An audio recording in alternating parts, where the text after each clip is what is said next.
All right, so here's the deal. Something interesting is starting to build around the team right now. And even though nothing has happened yet, it's the kind of situation that makes you stop and think, wait a second, could this actually turn into something big? You know how it goes. One move somewhere else in the league, and suddenly everyone's looking at Seattle like, are they going to jump in on this? We'll analyze everything in detail. But first, be sure to click the like button. And, if you believe this season is ours, write in the comments, I believe. Dexter Lawrence has officially demanded a trade from the New York Giants, and this situation is starting to turn heads across the league, especially in Seattle. Because even if a move feels unlikely, it's the kind of development that forces the Seahawks front office to at least evaluate every angle before the draft. What makes this even more compelling is that this isn't something that came out of nowhere. Lawrence has been trying to renegotiate his deal for a while now, pushing for an extension and more money, and the Giants simply haven't been able to meet him where he wants to be. Now things have escalated to the point where he's asking out, and that changes the entire conversation around one of the most dominant interior defensive linemen in football over the past few seasons. When you look beyond the surface, you start to understand why his name even enters the Seahawks conversation.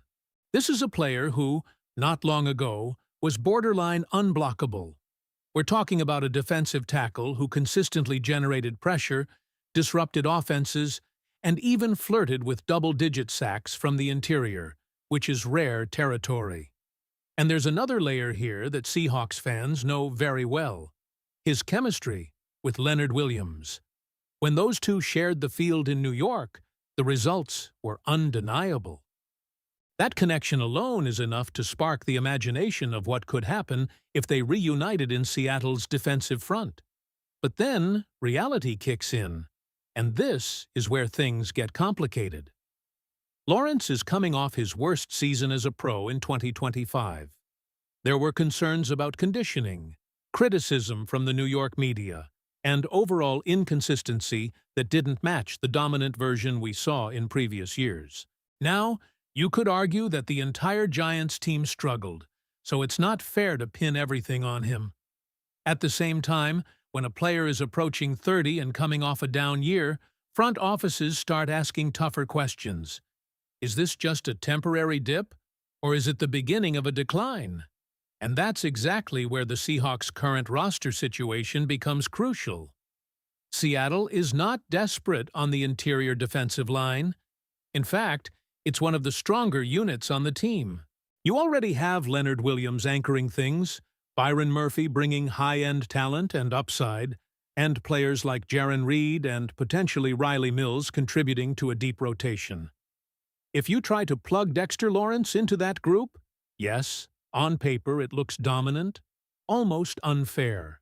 But football isn't played on paper, and roster construction is about balance, not just stacking names. Because here's the real issue: cost. The Giants aren't just going to give him away. The expectation around the league is something close to a massive return, potentially a first-round pick, a second-round pick, and even an additional player. That's a steep price for any team, but especially for a Seahawks roster that just won a Super Bowl and is trying to maintain long-term flexibility. You don't make that kind of move unless you believe it's the final piece to a championship puzzle, and Seattle might already feel like they're in that position without needing to take such a big swing. There's also the financial side. Lawrence is set to make around $20 million, which adds another layer of complexity. You're not just trading assets, you're committing significant cap space to a player who may or may not return to his peak form. And when you compare him directly to what Seattle already has, the argument becomes even harder to justify. Would you rather have Dexter Lawrence or Leonard Williams? Most would lean Williams. Dexter Lawrence or Byron Murphy? Again, it's not a clear upgrade. So if he's not clearly better than what you already have, why sacrifice premium draft capital? And speaking of draft capital, that brings us to the bigger storyline surrounding Seattle right now. The Seahawks are entering this draft with limited picks after previous moves, including the trade that brought in Rashid Shaheed. That alone increases the likelihood that John Schneider does what he has done so many times before: trade back. It's almost part of his identity as a general manager. He consistently looks for ways to turn one pick into multiple assets, trusting his ability to find value deeper in the draft rather than relying solely on first-round selections. According to ESPN's Bill Barnwell, there's a very real possibility that Seattle moves down from pick 32, and one of the most interesting potential trade partners is the Cleveland Browns. The logic here is fascinating. The Browns could be looking to jump back into the first round to secure a quarterback like Ty Simpson, especially with teams like the Jets and Cardinals sitting right behind them and potentially targeting the same position. That fifth-year option attached to first-round quarterbacks is a huge incentive, and it could drive a team like Cleveland to make an aggressive move. The proposed trade scenario would give Seattle multiple additional picks, including second- and third-round selections, effectively transforming their draft strategy. Instead of relying on a single late first-round player, they could walk away with 4 picks on day 2 and additional depth later on. For a roster that has already proven it can win at the highest level, adding volume and competition might be more valuable than chasing one big-name prospect. And that's where this entire conversation comes full circle. The Seahawks are in a position of strength. They don't need to force moves. They don't need to chase headlines. Whether it's passing on a blockbuster trade for Dexter Lawrence or choosing to trade down in the draft, every decision is about sustaining success, not just reacting to what's happening around the league. The front office has built a system that values flexibility, depth, and long-term planning, and so far, it's paying off in the biggest way possible. So now it comes down to you, because this is where the debate really gets interesting among Seahawks fans. Even if the move feels unlikely, even if the cost is high, even if the roster already looks strong, would you still take the gamble on a player like Dexter Lawrence and try to create one of the most dominant defensive lines in the NFL? Or would you stick with the current group and invest those resources into building depth through the draft instead? What do you think Seattle should do in this situation? And when you really zoom out and look at how this front office has operated, it becomes even clearer why a move like trading for Dexter Lawrence feels more like a headline than a realistic path forward. This is an organization that just proved it can win at the highest level without overextending itself, without sacrificing the future for short-term splashes. They trusted their system, trusted their scouting, and more importantly, trusted the depth they built across the roster. That doesn't just disappear overnight because a big name becomes available. Now shift your focus back to the draft strategy, because this is where things get even more interesting for Seattle. If John Schneider does what history suggests he will do, and trades back from pick 32, this team could completely reshape its roster in one weekend. We're not talking about a minor adjustment. We're talking about turning 4 picks into 6, possibly loading up with multiple selections in the second and third rounds, which is exactly where Seattle has historically found some of its most impactful players. Think about that approach for a second. Instead of locking into one player at the end of the first round, you give yourself multiple swings. And in a draft where no pick is guaranteed, that strategy can be the difference between staying competitive and building something sustainable. The Seahawks have lived this before. Day 2 and Day 3 have produced stars for this franchise, from Bobby Wagner to Richard Sherman. And that philosophy still seems deeply embedded in how this team evaluates talent. Now let's go back to that potential deal with Cleveland, because it's not just about Seattle gaining picks. It's about understanding the desperation on the other side. The Browns are in a completely different situation.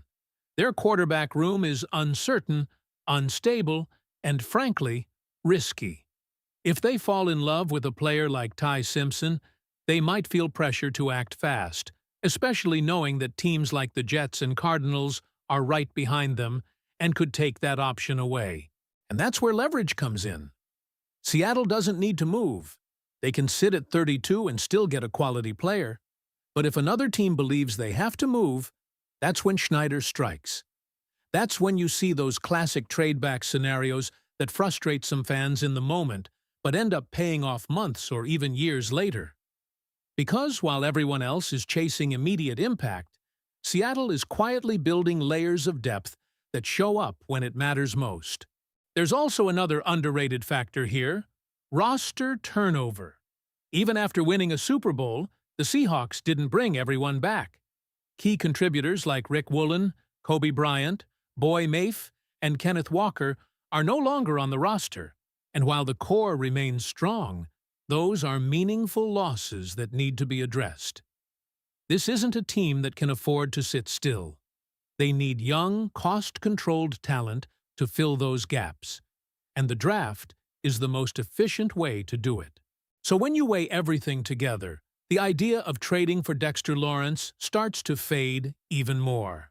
It's not about whether he's a great player. He is. It's about timing, cost, and fit.